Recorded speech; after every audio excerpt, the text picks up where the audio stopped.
I think given the current financial climate that we're in, I think as well it's quite scary for charities to think about their sustainability. I think that funding's really inconsistent and is being reprioritised. You know, we know of a couple of organisations that have already, are no longer working, are no longer operating because of the pressures that they've faced financially. And I think that what GoodCall can do, and there are other social enterprises out there that do the same thing, that are all about how can we work together to help the organisations survive but also thrive in this climate.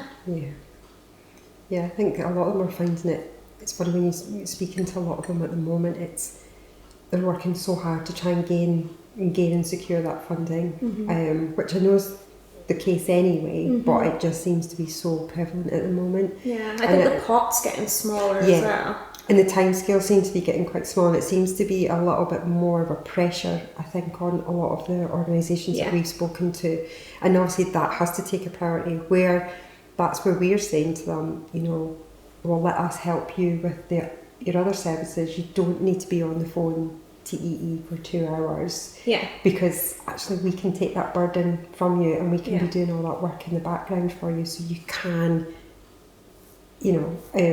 concentrate on what they want to do. Yeah. Because I think as well, especially with the smaller organisations, which is the vast majority, it's like 90% of organisations are, really small. We know about the big ones, but the majority of third sector is small organisations, and actually they don't have an IT department or even somebody who came in to deal with mobile phones. A lot of the time it's just adds on to a volunteer's role or added on to admin's role, and they don't have the knowledge and experience of speak about megabytes and gigabytes and doing Teams calls, and they're like, I don't know how much data that uses, I don't know how much my team needs, I don't know what the login details are. And that's the sort of thing that we can be like, right, we've got that for you. Let us take that for you. We can save all that and give you all that, and we can give you it in a monthly invoice every month where you can quite easily see your usage and your costs, and we're there at the end of the phone if you want to discuss it. So it's just kind of taking that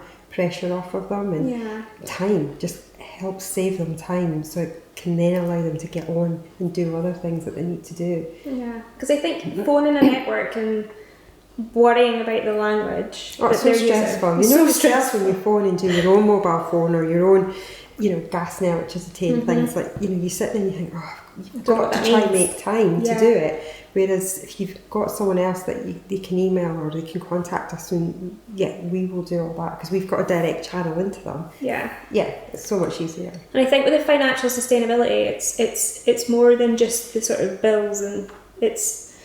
So say for instance, sometimes if a charity phones up and says, right, I've got a new, team starting and I need 3 mobile phones. We don't just go, okay, right, what we'll do is we'll get you 3 new phones and 3 new lines. We'll be like, actually, we've looked at your account and that phone hasn't been used for a wee while. Yeah. Do they need that phone anymore? Could your new person go onto that device? Because it's about being able to look at savings that they can make whilst being efficient, and us managing that for them. No, you're totally right. And I think as well, we're at the point just now in GoodCall's let's say career, but in time where we're upgrading a lot of other contracts, but it's reviewing those contracts and saying, actually, you need half of the data that you've currently got at the moment. So and that's the good way of us being able to review it every month. So then we can save them money in that sense, and then save them with, like you say, with the unused lines. If they're not using it, we won't make you take out more phone lines. It's okay, right, let's recycle this line, let's give this to another person and work it through that way. And it is just helping with the funding that they get, as well as helping them stretch that budget. Use it as best as we possibly can, while still getting what they need. Because I think so often the third sector have felt like that it was a luxury to be able to have digital, whereas actually they deserve just as much as any sector. Everybody needs to have mobile phones. And the right devices. And GDPR as well. A lot of the time if they're taking photos, videos, anything like that, is to help protect the staff as well. So I think, you know, we have had some organisations come to us and say they've maybe not been able to renew purely because, unfortunately, of the economy that it is just now, but then they're away using their own phones. And, you know, whether it's, you know, vulnerable people contacting them or they're having to do certain things, you know, they're having to make those tough choices. Yeah. Whereas I suppose if we can help them with their planning and a bit of advice around the GDPR and as well, we've got partners who we know that if there's challenges around, you know, say getting volunteers, you know, that kind of heart and mind balance of volunteers who are a bit scared of digital, you know, we've got partners out there that are other social enterprises that we can say, look, they can help you with training, or they can, you know, they've got funding that we know that they can support you.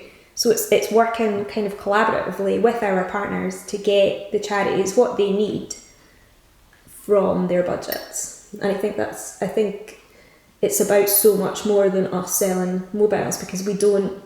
Oh, we've put charities in touch with other charities that have helped, you know. And learning from each other. Yeah, absolutely. And we've had one that we've just spoken to this morning that are through an introduction call, and like that, they speak to a lot of charities in their area, and they're like, no, we'll definitely speak about yourselves to other ones, because she knows that they're in the same position. So it's getting them to support through that as well. So that's what I love about charities, is because there's not that competition. No. We just like, what can we do to help more?